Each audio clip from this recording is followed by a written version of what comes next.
Audio Jungle.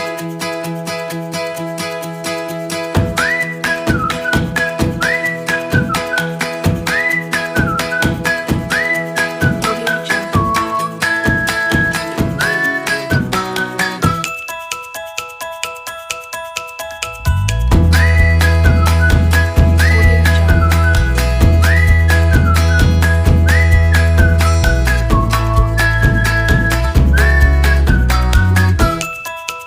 Audio Jungle. Halo semuanya, kali ini kita akan belajar mengenai teori pertumbuhan ekonomi. Kegiatan-kegiatan ekonomi mengalami perkembangan dari waktu ke waktu. Oleh karena itu, teori pertumbuhan ekonomi juga mengalami perkembangan. Sebelum jauh pada pembahasan mengenai teori pertumbuhan ekonomi, maka perlu diuraikan pengertian tentang teori pertumbuhan ekonomi. Teori pertumbuhan ekonomi adalah teori yang membahas pertumbuhan ekonomi yang dialami oleh suatu negara. Pada pembahasan kali ini akan ditinjau dari beberapa sudut. Nah, teori pertumbuhan ekonomi untuk sudut yang pertama adalah teori pertumbuhan ekonomi historis. Selanjutnya ada teori klasik dan yang ketiga ada teori neoklasik. Oke, kita masuk kepada pembahasan yang pertama, yaitu tentang teori pertumbuhan ekonomi historis. Yang pertama ada pendapat menurut Friedrich List pada tahun 1789 sampai dengan 1846. Friedrich List menguraikan pertumbuhan ekonomi yang dialami suatu negara berdasarkan cara produksi dan mata pencaharian masyarakat. Friedrich List membagi pertumbuhan ekonomi ke dalam tahapan yang bertingkat-tingkat seperti sebuah tangga sehingga disebut Stapfen-Theorien atau teori tangga. Nah, tahapan pertama pertumbuhan ekonomi menurut Friedrich List adalah masa berburu dan mengembara. Pada masa ini, manusia memenuhi kebutuhannya dengan berburu dan mengembara. Berburu dilakukan oleh laki-laki, sedangkan perempuan mencari umbi-umbian, buah, dan sayuran.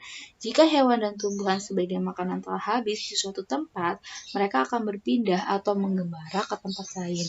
Demikian seterusnya. Pada masa ini, belum ada pertukaran manusia, hanya berusaha untuk memenuhi kebutuhannya sendiri. Tahap kedua adalah masa beternak dan bertani. Pada masa ini, manusia sudah mulai menetap di suatu tempat. Mereka memenuhi kebutuhan hidup dengan cara beternak dan bertani. Binatang buruan yang diperoleh, sebagian dipelihara untuk diambil daging atau telurnya. Umbi-umbian, buah, sayuran, dan tanaman lain yang disukai ditanam agar suatu saat bisa dipanen dan dijadikan bahan makanan. Karena tinggal menetap, maka pada masa ini mulai timbul perkampungan atau desa-desa. Kemudian tahap ketiga adalah masa bertani dan kerajinan.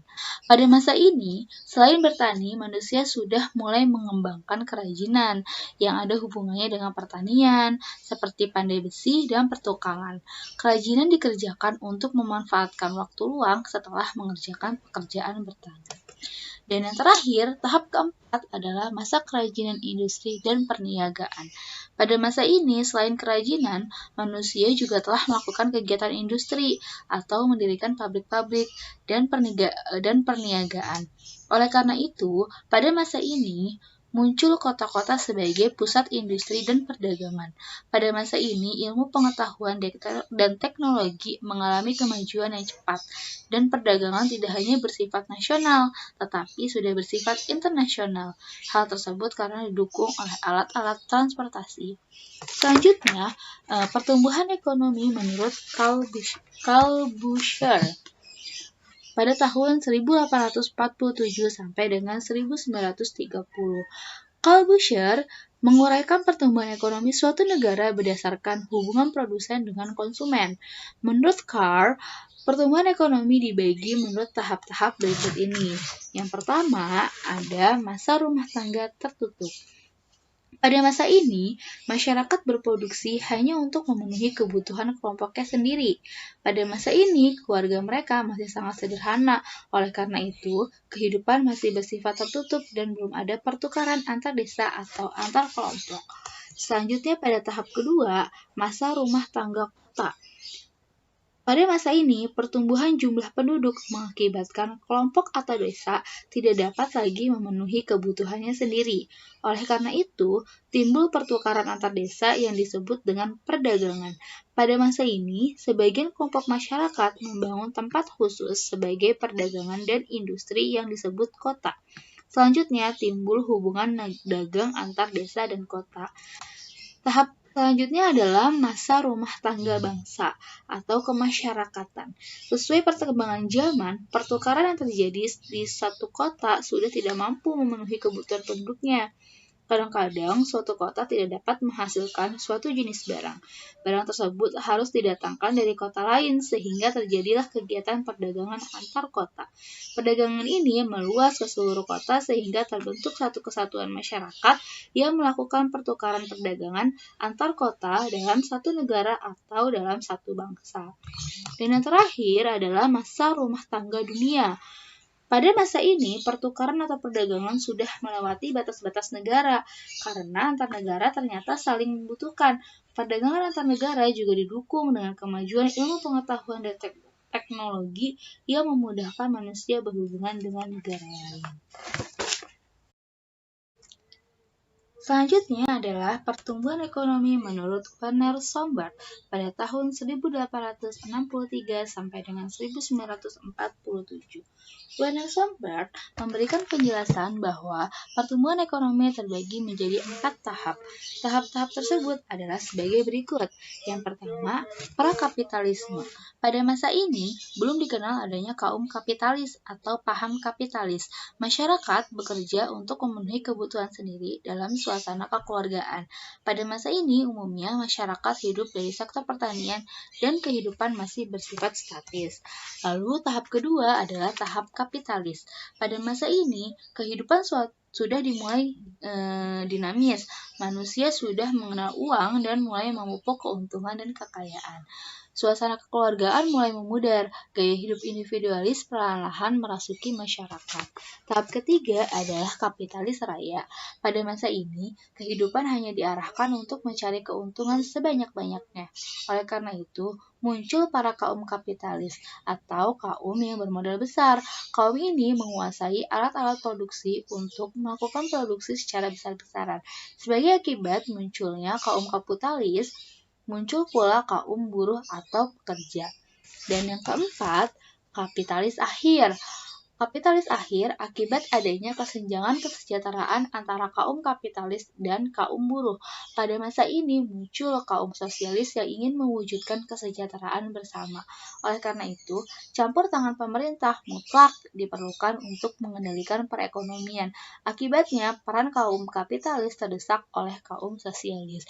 Dilihat dari teori pertumbuhan ekonomi historis menurut Werner Sombart, kita bisa flashback kembali ke mata pelajaran ekonomi di kelas 10 tentang sistem ekonomi. Selanjutnya, teori pertumbuhan ekonomi menurut Rostow pada tahun 1916 sampai 1979. Menurut Walt Whitman Rostow, dalam bukunya yang berjudul The Stage of Economic Growth, menguraikan pertumbuhan ekonomi ke dalam beberapa tahap atau masa, yaitu sebagai berikut. Yang pertama adalah masyarakat tradisional. Pada masa ini, kehidupan masyarakat masih sangat tradisional. Adat istiadat masih berperan kuat. Produksi masih menggunakan alat yang sederhana dan hanya mampu memproduksi dengan hasil yang terbatas. Lalu tahap kedua adalah prasyarat untuk lepas landas. Pada masa ini, masyarakat mulai menyadari pentingnya melakukan pembaruan atau perubahan hidup. Mereka sudah tidak terpaku pada adat dan mulai menerima pemikiran-pemikiran baru, menerima inovasi, dan menerima perubahan cara berproduksi.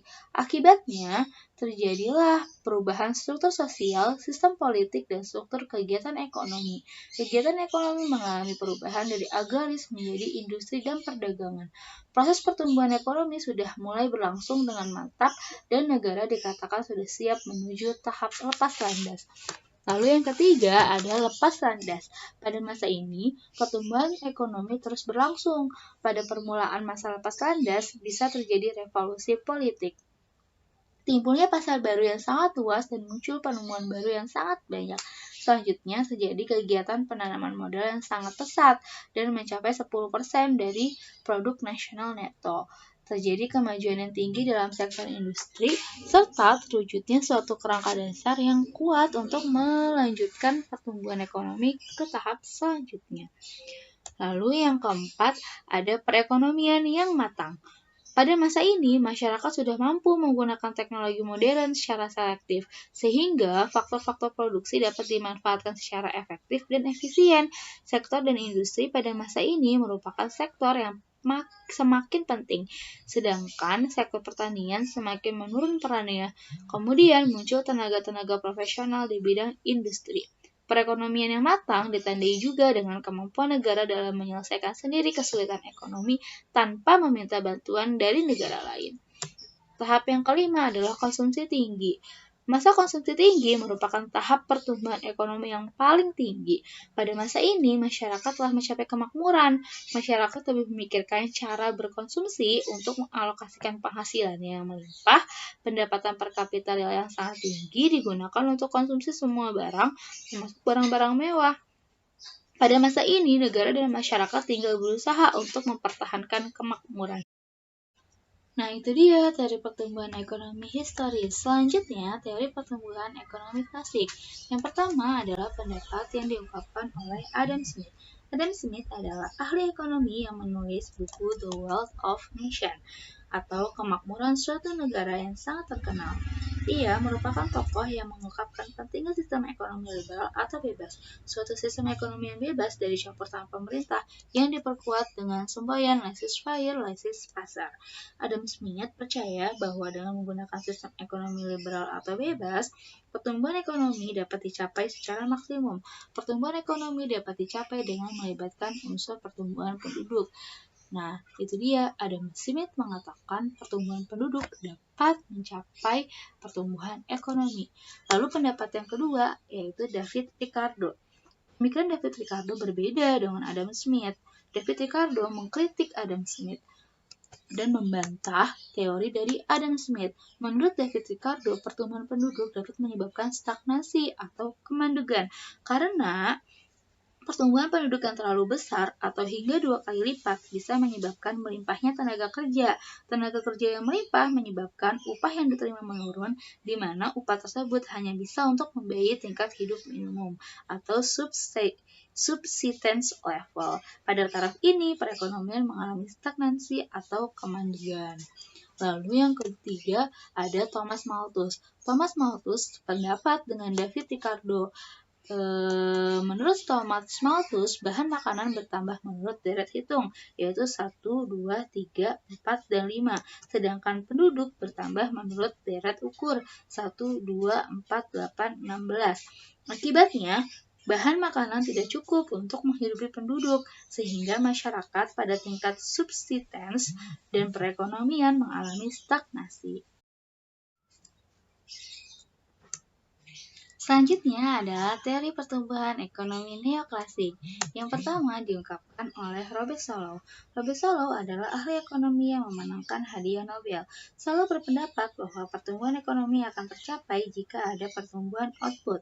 Pertumbuhan output terjadi jika faktor modal, tenaga kerja, dan teknologi dikombinasikan. Nah, sehingga dapat ditulis dalam rumus Q sama dengan F dalam kurung C kali L. Adapun yang tergolong sebagai modal adalah bahan baku, mesin, peralatan, komputer, bangunan, dan tata ruang. Ini berarti tinggi rendahnya output tergantung pada cara mengkombinasikan modal, tenaga kerja, dan teknologi. Selanjutnya, menurut Harrod dan Domar. Harrod dan Domar adalah dua orang yang berbeda, tetapi memiliki pemikiran yang sama. Harrod dan Domar mengemukakan bahwa pertumbuhan ekonomi dapat tercapai dengan adanya investasi. Perlunya pembentukan modal sebagai syarat untuk mencapai pertumbuhan ekonomi yang mantap. Menurut mereka, apabila pembentukan modal telah dilakukan pada suatu masa, maka pada masa berikutnya perekonomian akan sanggup memproduksi barang-barang dalam jumlah yang lebih besar. Keinginan masyarakat dalam pembentukan modal atau berinvestasi ditentukan oleh permintaan keseluruhan dari masyarakat. Lalu selanjutnya, menurut Joseph Schumpeter, Menurut Joseph Schumpeter, pertumbuhan ekonomi terjadi bila adanya inovasi dari para pengusaha. Dalam hal ini, inovasi merupakan penerapan pengetahuan dan teknologi yang baru di dunia usaha. Inovasi memiliki pengaruh sebagai berikut. Yang pertama, diperkenalkannya teknologi baru, menimbulkan keuntungan yang lebih besar, menimbulkan imitasi inovasi, yaitu penurunan teknologi baru oleh pengusaha-pengusaha lain yang dapat meningkatkan hasil produksi.